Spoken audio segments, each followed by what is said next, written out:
We have done no harm to you. Why would you do this to us? Because I can. I'm a businessman. The word decent doesn't apply to me. Here's the big question. Will Donald Whitfield's master plan cost the Duttons the Yellowstone? Or will Spencer and Alexandra get to Montana in time to pay off those family debts? We're taking a deep dive into the 1923 Season 1 finale for clues and speculating exactly this, as the stakes have never been higher for this multi-generational ranch. But as always, beware of major spoilers for 1923 ahead as we chew on what's to come for Season 2. From murdering John Dutton Sr. to turning Jacob into a living ghost, Banner Creighton has proven a nasty SOB. But then there's Donald Whitfield, a villain who's brought a whole other level of sleaze and malice to 1923. And when he shows up at the Duttons' front door in the finale, Whitfield pulls a dastardly maneuver that looks set to sink our Montana ranchers. As the admirers of Jacob and Kara, the Dutton Yellowstone is the only ranch to have survived World War I and the 1920s without falling into debt, but there is just one payment they owe on, 1923's property taxes. Now we've got to cut old Jake some slack here though, because 1923 isn't exactly over yet by this time. There's still a few months of winter to come, but it really doesn't matter as Jacob can't secure a loan in town, the cattle are starving, and Whitfield has the Dutton tiger by the tail. Hefty penny you owed. And this was no goodwill either, not in the least. If I'm not repaid by the end of the year, the deed reverts to me. Dick move, pal, but a genius one that worked in the early 20th century, which wouldn't exactly work today, or Yellowstone's John Dutton and Company would already be in an Arkansas trailer park. You are the trailer park. I am the tornado. And Whitfield's genius play is what has our heads spinning ahead of 1923 Season 2. By law, he'll own the Dutton Yellowstone Ranch in full by New Year's Day of 1924 if the family doesn't pay back his nefarious gesture. And with everything we've listed prior, how in the hell are they going to manage that? Well, they aren't, to be frank, which leads us to two possible outcomes, and they both rely on Spencer and especially Alexandra making it home. Alright, so outcome number one, which is the most probable, would see Spencer and Alexandra arriving to Montana in the nick of time to help save the ranch. The dynamics of how this will play out have completely shifted, however. Where we once thought Spencer would need to come in hot with guns a-blazing, 1923 has turned into a battle fought with pins, not swords, or those guns, rather, which is exactly what Whitfield intended. You won't need a gun, Banner. We can kill him with this.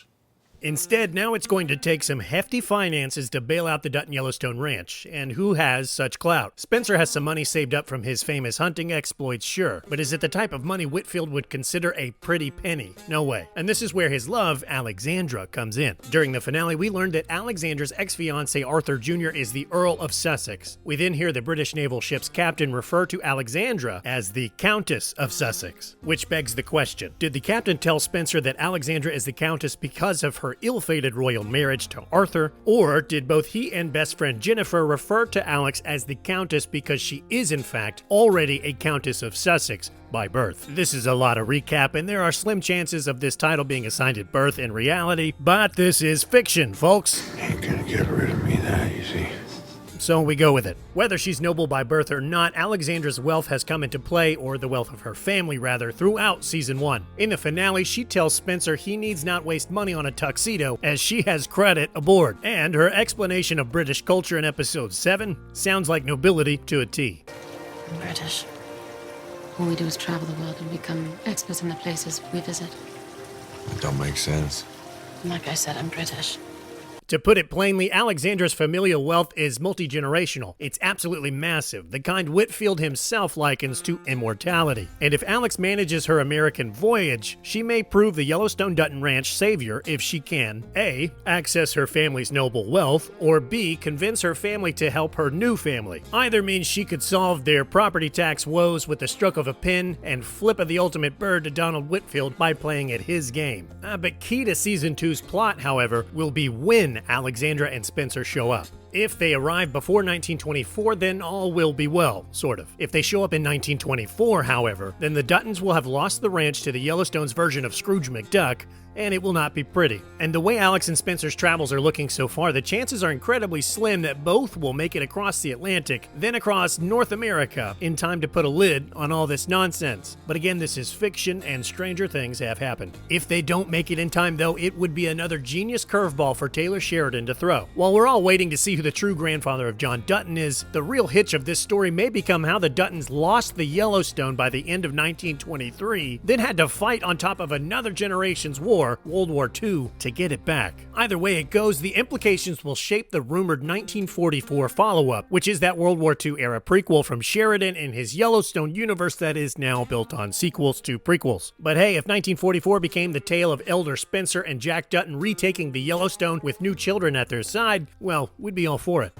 Can't win without a leader. I can lead him. They won't follow you. Not yet. Does this sit with the generational legacy we hear about in Yellowstone proper, though? That's the big question. If the Duttons ever did lose their ranch, it would be the last thing John would ever tell anyone of their family history. But from what he has told audiences, John Dutton frets an awful lot over being the one to lose the ranch. I must inform you that by signing this order, you are signing a declaration of war. Really? As we speak, they're raping the land our family has bled into for over a century. We're already at war. By John's words, it really seems as if the ranch has never left the family since 1883. So here's to hoping Spencer and Alexandra make it to Montana in 1923, the year, that is. And when they do, man, I hope Spencer sends Donald Whitfield's sleazy ass to a newly established train station. What about you? What are your predictions for Season 2? Drop us a comment below and let us know where you see this story going. And if you enjoy our Yellowstone content, please give this video a thumbs up, then subscribe to Outsider for weekly Yellowstone updates. And as always, thanks for watching, and we'll see y'all soon.